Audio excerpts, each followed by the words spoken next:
Danny Ings! Now, this game was a demonstration of how certain things in life just happen to go together. You've got peanut butter and jelly, you've got yin and yang, you've got Alan Pardew and getting sacked. There's a lot of things in life that just happen to work together very well. But the thing that works really well is Richarlison and Marco Silva. That combo, I don't know what it is. There's just something something ticks with them. And for all of us that were laughing at Richarlison saying, "Oh my God, he's 50 million, he's too expensive." Well, every one of you has him, including me. We all have him in our FPL teams. He's risen by nearly $500,000 already.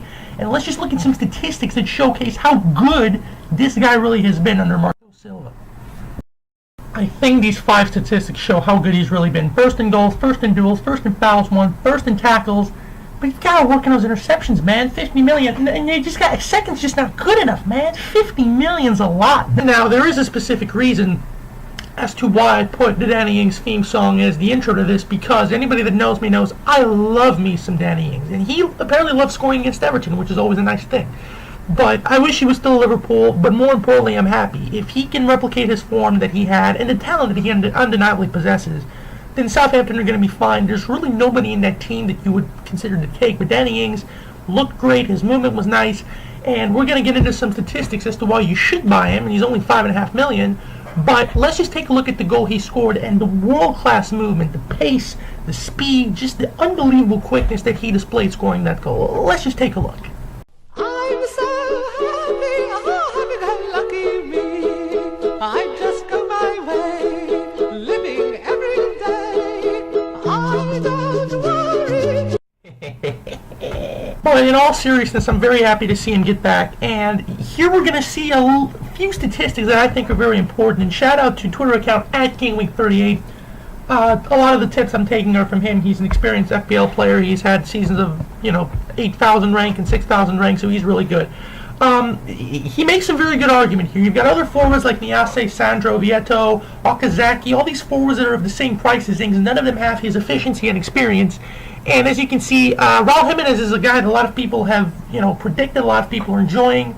But at this moment in time, I would just look at it and I think he's got the most experience and he's the best pick for that option. And Southampton's fixtures are another key component, because you can see he's got Brighton, he's got Wolves, which are easy fixtures. Liverpool is not going to be that hard. I think that we're going to eventually start conceding some goals, and I'm speaking as a Liverpool fan, and Liverpool players in the past tend to always score against us.